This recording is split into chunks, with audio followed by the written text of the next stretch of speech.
GigaMe Instructor Live Sessions. Today we take a session on catching system design. Yeah. Hi. Yeah. So in last class, what we discussed, We were actually talking about the microservice architecture. okay. Yes. So in microservice architecture, I think we completed this one. Yeah. Yes. So next topic you can implement it is the caching. Okay. In your application, either you are a front-end developer or back-end developer, you can implement the caching in both application. So Okay. caching is generally, you also know, right? Caching is generally used to store some data at temporary location, or from there we can easily pick. So basically, it will reduce the actual call to DB or actual call to API in some case. So caching is a technique used in both front-end and back-end development to improve the basically performance in our application. Either in web application by storing and reusing previous fetch data or computer data. That's basically used for caching. Front-end caching also we have, back-end caching also we can implement. In case of front-end caching, it refers to storage of certain assets or data on the client side. I mean, inside the user browser, local storage, or anywhere you can create some object before making request. You can check if that data is present inside that object, then fetch the data from object, otherwise make API call. And other front-end caching technology used like static file cachings, okay, and storing data in the browser local storage or session storage. Sometimes you need style sheet file, script file, image file that you can do in browser local storage and or session storage. Same thing. But in talk about backend caching, so in case of backend caching, storing and retrieving frequently requested data inside a cache. So uh, generally the cache library are Redis cache is very popular. You can install the Redis cache and then you can create the data inside the Redis cache through key value pair and you can retrieve it. So we'll discuss about these things today. Okay. So caching include what? Database query result. You can include API response. You can include inside the cache or any other computationally expensive operation which you think like it will take time to recompute and then get data. Those you can easily cache. You can easily store those data inside the cache. I mean, so backend caching helps reduce the load on the server and decrease the response time to improve overall system performance. So when we talk about how I can improve my performance of the application, one solution you can give to your team like, hey, we can implement the caching whenever we need frequent getting data instead of get from the directly database call database API and all, we can fetch from the cache.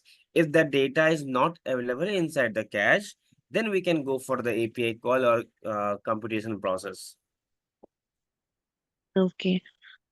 So the Redis cache, it is actually it is stored in the memory in server, is it? Server memory. It's Yes. the backend. Yeah. Okay. We'll see. The codes will be written. I don't know which technology they have used, but I will show you through Redis and Spring Boot as well. Okay. So now next is how basically cache works. So the working nature of the cache is involving storing and retrieving data in a way that optimize the access time and improve the overall system performance. Caches are used to temporarily host data or computation that are likely to be needed again. I mean that needs frequent access, reducing the need to fetch or compute the same data repeatedly. The process generally involves the following step. First step is what? Check for cache data. Before performing an expensive operation or fetching data from a slower sources such as database or remote server, the system checks whether the needed data is already present in the cache or not. Okay, so we basically call it as cache hit or cache miss. If the data is found in the cache, it becomes cache hit. It is retrieved quickly, and the expensive operation or data retrieval from the slower resource is avoided. That significantly reduces the time it takes to fulfill the request. Now, let's say If data is not found in the cache, it means it's called cache miss. The system proceeds to perform the expensive operation or fetch the data from the slower source. Afterward, the retrieved data is stored in the cache for future use. Very first time, anyhow, you have to go through the lengthy compression process. But from next time onwards, you can fetch data from the cache, right? Okay. Expiration and invalidations. Cache data is often associated with the time to live or an expiration period. This means that data is considered valid only for a certain amount of time. After the expiration periods, the data may be refetched or recomputed to ensure freshness. And invalidation mechanisms are used to remove or dated or invalid data from the cache before its expiration time. This ensures that user receive the most up-to-date information. These are called expiration and invalidations. That's also you have to take care, like user should get always up-to-date information from the system. Now we have cache replacement policies. Caches have limited storage capacity. So when the cache is full and a new piece of data needs to be stored, cache replacement policy is employed to decide which existing data to remove. Common policies includes our LRU policies, list recently used, okay, and then first in, first out, and a random replacement. So these three replacement policies are there through which you can make sure your cache storage is up to your limit, or it should not like your cache is full and you are not going to store any new data. So you have to make sure these policies as well. These internal things done by all library which you implement while implement the caching. Then we have cache warm up. Like basically warm up perform. This involves preloading of the cache with frequently access data during the application startup or idle times. It depends. If you need those preloading data, then you can go with cache warm up. Then use of hashing of keys, how you can store data inside the caching, how to hash the keys and all. Cache basically, how basically works cache? Cache means what? Something temporary storage like this. Here we have key. Inside the key, we'll have some value. Let's say I'm going to write get users data. So I will create one cache. Here I will create users data key. Inside the users, I will multiple user, like ID of user is one, name is let's say test one, and age is let's say 20. So complete users data I have stored inside this. Next data, if I need, let's say employee data, I'll create employee data, employed something. Okay, card data, order data. So this is basically cache. So you have to manage this object only. And whenever you need the data from the cache, you can check if if cache if cache of cache of users is present, then get data from the cache. Then get data from the cache. And if it is not present, else part make actual API DB call, let's say, to get data and store in cache. So let's say your DB call is, let's say your DB call is, let's say your DB call is let users equal to users model dot get something, some functions, and I will store cache of users equal to users which I receive, like this. So this kind of logic you have to implement while making data fetch from the cache and all. Okay. Okay.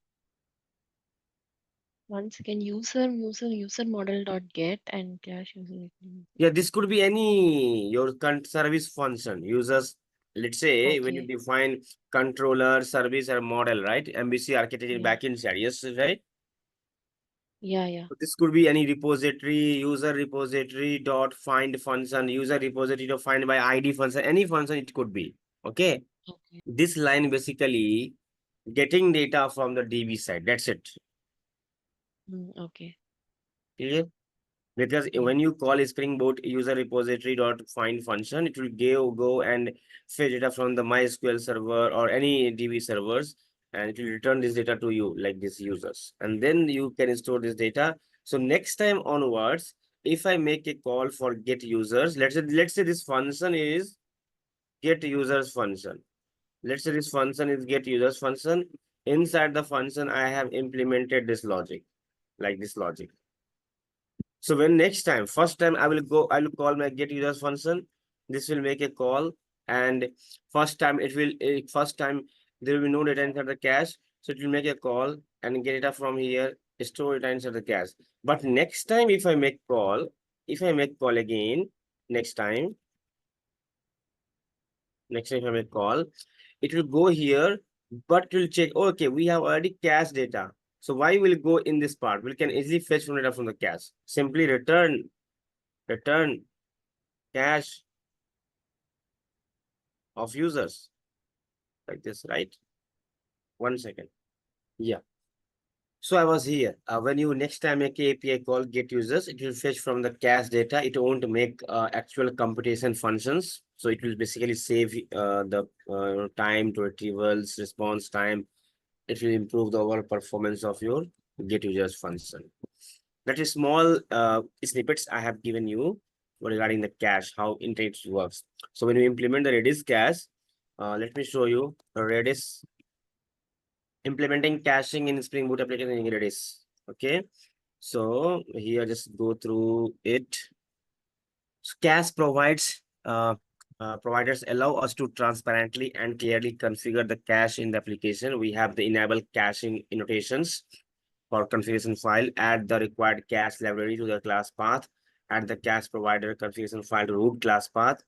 Then the following are the cache providers supported by the Spring Boot framework. You can go choose anyone. Redis is a little bit popular. You can but for anyone here. Redis is a NoSQL database, so it doesn't have any tables, rows, or columns. Also, it doesn't allow a statement like select, insert, update, or select, delete. Instead, Redis uses data structure to store data. As a result, it can serve frequently requested items with sub-millisecond response time and allow easy scaling for larger workloads without increasing the cost of a more expensive backend system. So just go through it. What is Redis? Remote dictionary server, as known as Redis. In-memory data store is one of the many options for implementing caching in Spring Boot application due to its speed, versatility, and simplicity of use. So it's a versatile key value pair. I already mentioned your key value pair is like this. And support several data structures such as strings, stored sets, hashes, lists, streams, bitmaps, sets, any kind of data you can store inside the Redis cache. Because it's a NoSQL database and it doesn't need a predetermined schema. Yes, that's the advantage of NoSQL over SQL database, right? Anytime. Let's say today I created these two data. Tomorrow I need other one. I will simply add this new field here. Let's say admin data, something like this. We don't need to pre-configure this schema and all, like a relational database. So Redis can be used in various ways, including in-memory database. In today's data-driven world, handling vast amounts of real-time data is a common challenge for businesses. So a real-time database is of type data repository, design, acquired, analyze, and all. Redis may be used to build data infrastructure for real-time applications, high throughputs, and all. Many applications struggle with the need of store retrieve data quickly, and so cache is a solution here. Especially in system with high latency due to its speed. Redis is the ideal choice for caching API calls, session state, complex computations, and database queries. Message broker MQ has always been difficult to stream data around the organization and make it accessible for various system components. Redis supports messaging, event sources, alerts, and high-speed data intake as well. But how does Redis work, caching work? So this is this diagram. Let's say we have one service. Service will hit a Redis cache. As already mentioned, user model dot get function will reside here. So service will first check the data inside the cache If it is available, then fetch from the cache. Otherwise, go to DB and make the request to get it from DB. So cache hit means if you read data from the cache and return, it is called cache hit. Cache miss means when you read data from the cache, but data is not available, so you have to make the database call, right? Then you write the data in the cache. This is called cache miss. These two terms, cache hit and cache miss. Okay. So when a request is made, the service initially looks in the Redis cache for the desired data. When when a cache hit occurs, the data is swiftly retrieved from the cache and promptly provided back to the service, avoiding the need to interact with the database. However, if the requested data is not found in the cache, it means cache miss, the data service intelligently falls back to the database to retrieve the required information. Subsequently, the fetch data is stored in the Redis cache. Okay. So let's have set these are the settings here. You can just go to dependencies, pom.xml file, load these two group ID artifact for Spring Boot Redis cache. Redis libraries are part of the Spring Data package, which provides easy access database. Then you have to configure Redis using application YML file like this. Okay. The Postgres database is used and necessary database connection property is introduced. Time to live a good practice for caching is to ensure um, that access and redundant data is not accumulated indefinitely, as this can result in stale or outdated data. So you have to keep updated data. Users should get updated data from the cache. So that thing you have to make sure while doing the configuration for the cache. Then simple go and create entity and repository. Like say example of product which implements level class, and then we have ID. These are annotations. We have these many fields. ID is a unique here. Okay. Then we have repositories. Product repository. Basically, here we have the predefined function given by Spring Boot from the JPA repository interface, like find all, something, save and all. Then we have enable cache in Spring Boot. In main application, we have to enable the annotation, the caching, which we created migration annotation based caching on the controller layer. You have to write get mapping, cacheable value is equal to product, key is equal to ID, like this. You can store. This ID is dynamically here. Whichever product by /123, I already stored for what it means. Internally, it will create something like this for you. Internally, it will create something like this. One hashing Okay. ID is, let's say, 123. For 123, we have details of products, right? Yeah. The value attributes establishes a cache with a specific name, while the key attributes permit the use of a Spring expression language and all. Then we have cache put is used to update data. You can write cache put, cache name, product key ID. If you want to update, then use cache put annotation. Spring, implementing these things using some frameworks are very easy because they have comes with some predefined annotations and all. Okay. So cache evict is used for removing stale or unused data from the cache. Now it depends by default which eviction policies they have implemented. Either it's the LRU policies, either it's a first in, first out, either it's a random. So it depends like how they have implemented internally which eviction policies from the cache. But how do we know like the what kind of policy, like we can configure it or it's already available within Redis cache? Yeah, that also you can configure somewhere. Let me show you eviction policies annotations. They have given here using front-end cache, back-end caching, Backend caching. which It's Node.js actually, not through there. yes, you This take in thing. Node.js.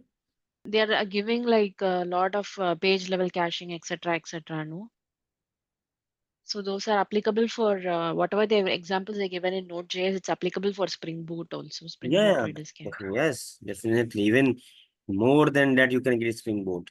Spring Boot, Mhm. whatever you can integrate with one technology, same thing you can do with other technology also, right? Yeah. Yeah, but you have to look the documentation and all official doc sites. You have to read somewhere while Okay. implementing those. Here they have given custom cache manager, Yeah, just creating search it Redis, and just work on it. I mean, creating. you can Yeah. take help from prompt engineering as well, ChatGPT, like how to implement TTLs and replacement algorithm policies, custom replacement algorithm policies. But this medium sites is well written, like you can implement and you can read about how to implement cache.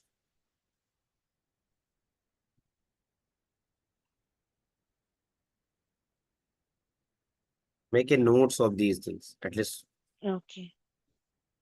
see the topics in high level system design. If you prepare those 10 to 15 topics, and at least if you try to write by code by your own, then you can easily answers into like, yeah, I implemented the cache. They will say, "Jay, what are the cache?" Now this is okay. This is something they call cache for one server, right? We have another topic also called distributed cache. Okay. Distributed caching. For microservice based architecture, it's called distributed caching, right? For Yeah. one application, it makes sense. It's a single caching called, but in other applications, we have when we have 3 to 4 services running on different server, then how there you implement caching? For this, you have to read about distributed caching Distributed pattern. These are caching the pattern. patterns to Okay. implementing the caching in your application. There are lots of things about the cache, not only just we know data fetch and all. It depends on architecture application. If you are going to develop application in some other architecture style, like they are here, see those many clusters they have created. But if you read the simple distributed caching here, see this? Yeah.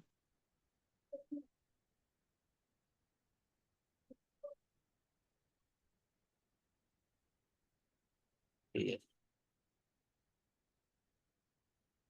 Here, how we implement? And this single cache, or we have multiple services and all. Read through, write back, read ahead. Read about it. It's not single topic,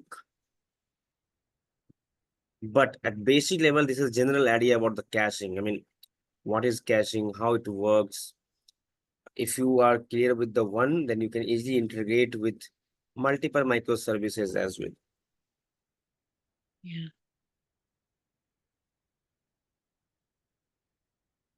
Make a note. See, now we covered the caching, right? So for these two topics, microservice or caching, make a notes. Some like high level points, you can write it in your notebook and list it down. I mean, and just create simple application. Take a help if you are struggling to get application. Take help from ChatGPT and complete those application and run it in local. So yeah, so you're So asking see, me to like, do in yeah. my local, create projects and do stuff. Sorry, in local, didn't get. Like you're asking me to, yeah, create these kind of projects and Yeah, yeah, by yourself, cache. like a POC, how you do POC, right? For any topics, Yeah, yeah. similar thing. But when they ask me like in real time how to do, like then See, complex, like I, real time, you only can relate. Let's say you are working in a company and you have the project, right? yeah, So in company, if you're working on any project, then just try to know end-to-end flow of your applications. Either you are a backend developer, front end, no. Just read about complete repository, see what are the file they are using, why these files are. Search in through ChatGPT, why these files are, why this Docker YML file, why Kuber dot what it is file here, something. Then you can easily but right review. now I'm not working actually, and also I have not got the this kind of like the Redis cache and all. I know, but I have not implemented it. Redis cache or Kubernetes or Docker. Then how do I do it? But here everybody is requiring that. So you have experience. How many year of experience you have? I have 9+ years of experience. So in 9+ year application in past company or in previous company, which project you worked? I worked in Spring Boot, and I worked in Spring Boot and Angular, but it's more like supply chain management, data analytics. So it was very simple REST APIs we created. So that kind of thing. So there I didn't use this retry mechanism or failure mechanism which they were asking, or caching also. Like I implemented from the front end, like like local storage, but in the back end I did not work. Someone else worked on that project. Yeah, someone And worked. also, No, if someone mm, worked, then you should know like where is the code, how they have written, right? okay. I know. In teams, if you're working in teams, yeah, some functionality will implement by developer one, something by developer two. But overall, if I ask you about your project, you have to explain end-to-end architecture, correct? Yeah. So in that case, I'm telling you, I mean, then you can easily learn.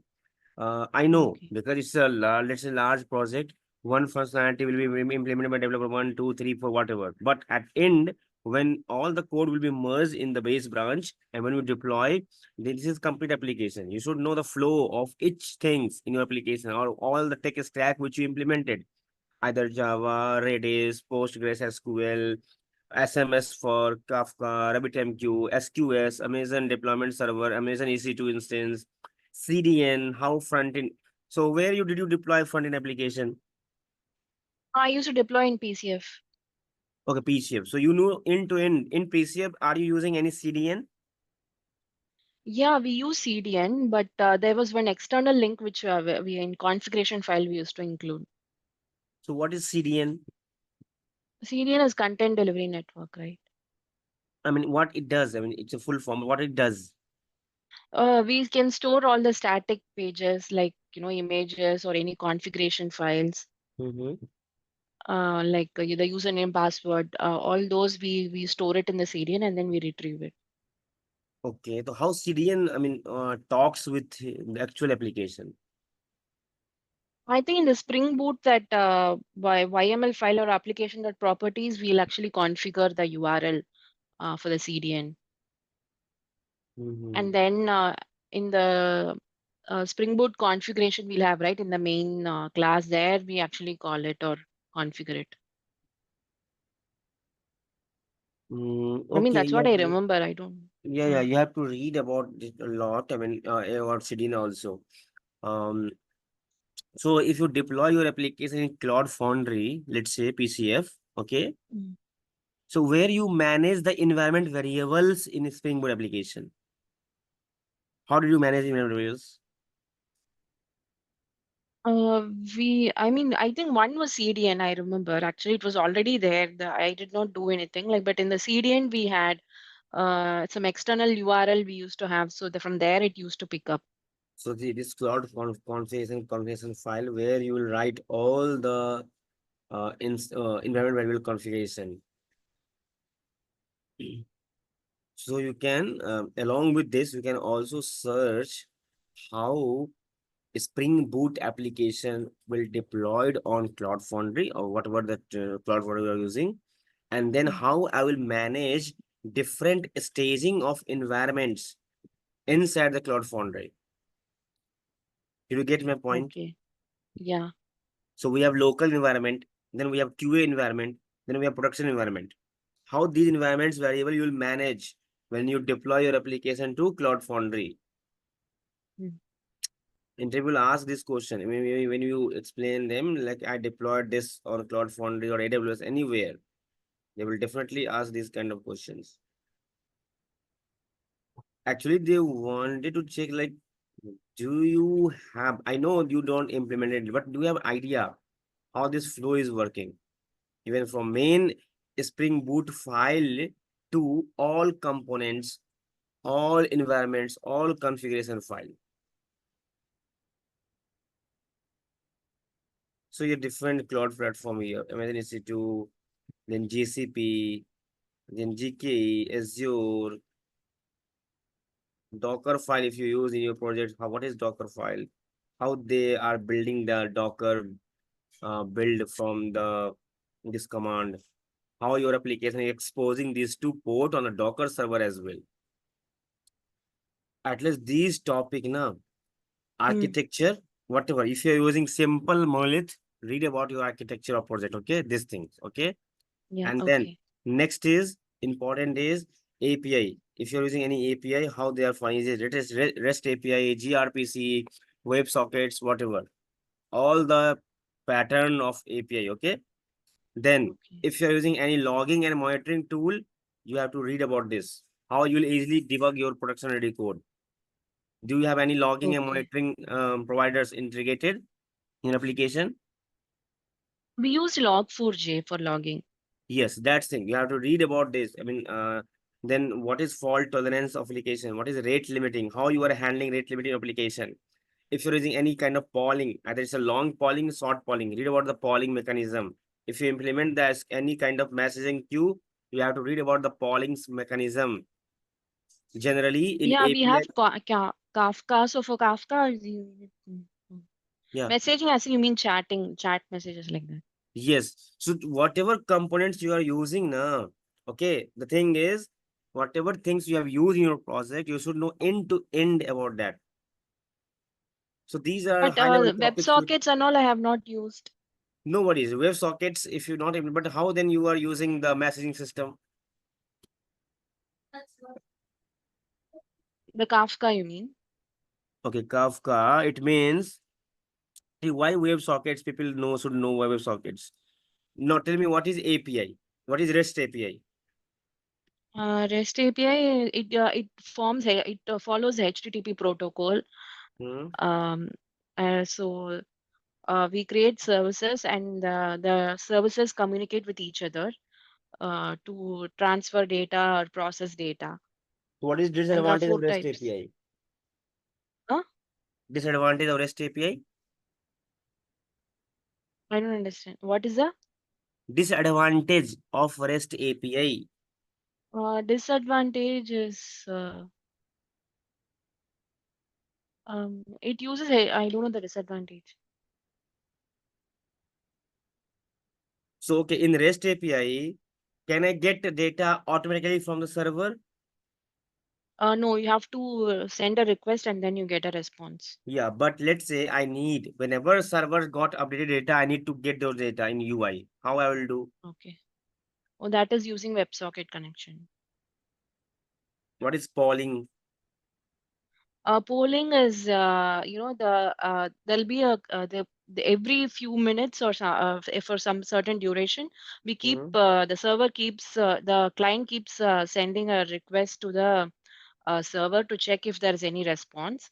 So once a response they receive, then or if the expiration time is reached, then we actually close the connection.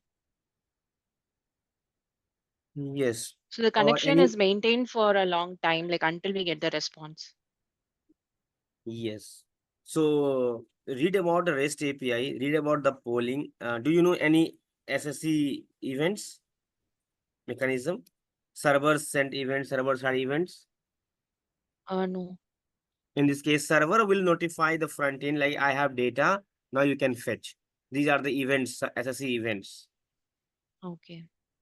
Okay, there are multiple. Okay, do one thing. I will prepare the list for you, which topic you have to cover mostly at this level of experience. Okay.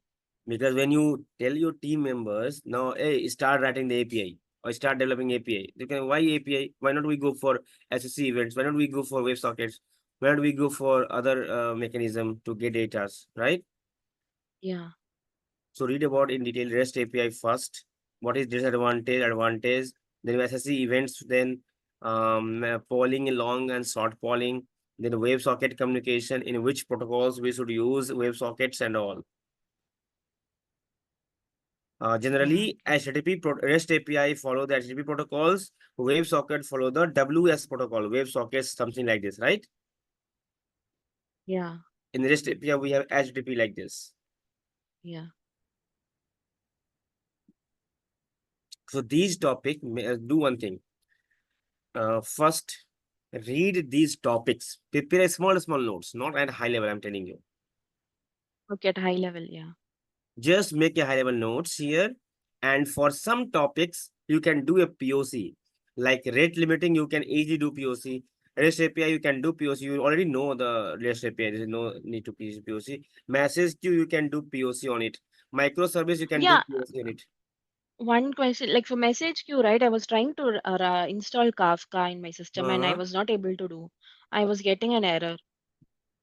Okay, which error? One second. I was running one command actually.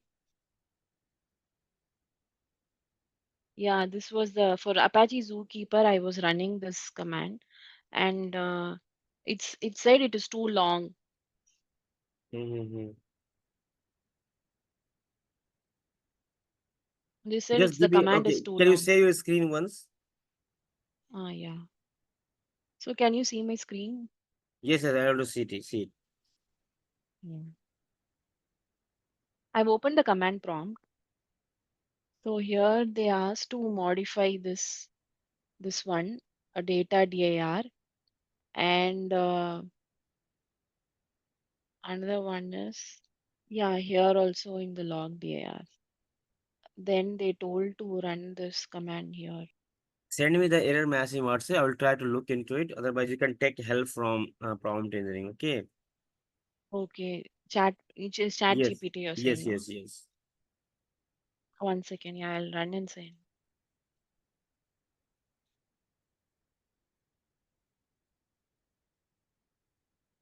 Oh, now it is running.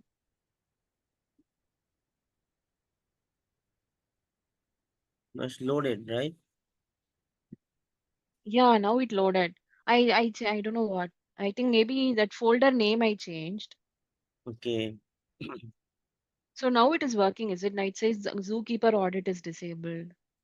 Audit Jupyter is disabled, but you can check the server is should started. Go up.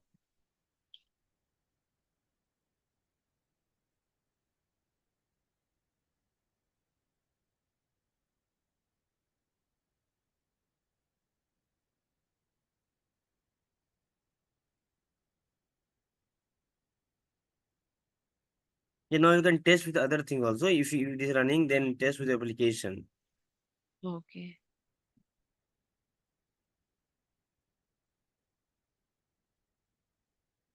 Okay. Yeah, I'll test it then. Yeah. Yeah, please test this. Any issues, like ping me, okay, in WhatsApp, okay? Yeah. Okay. Yeah, I'll stop sharing.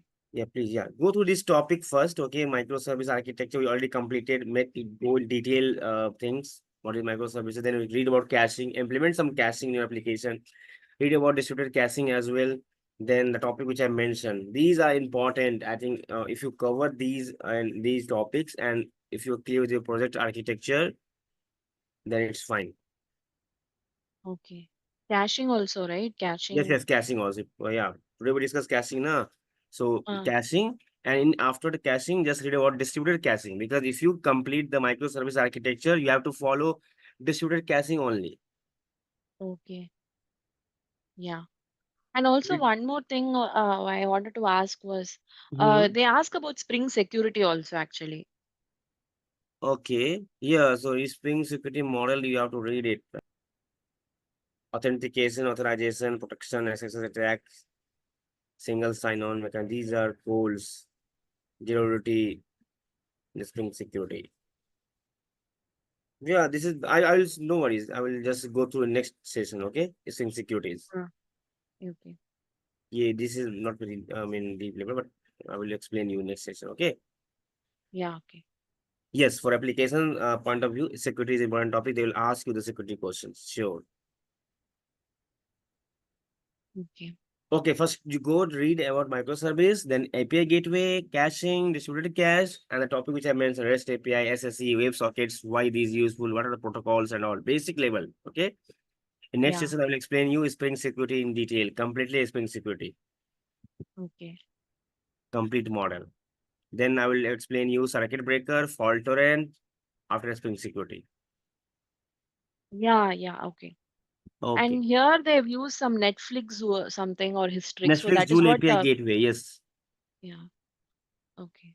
Netflix Joule is API gateway, very popular API gateway plugin for Spring Boot applications. Okay. Okay, then let's meet on next session. Okay. Yeah. Sure. Yeah. Yeah. Thank you. Bye. Thank you so much. Thanks for watching. Want to stay updated and learn more? Follow us on social media.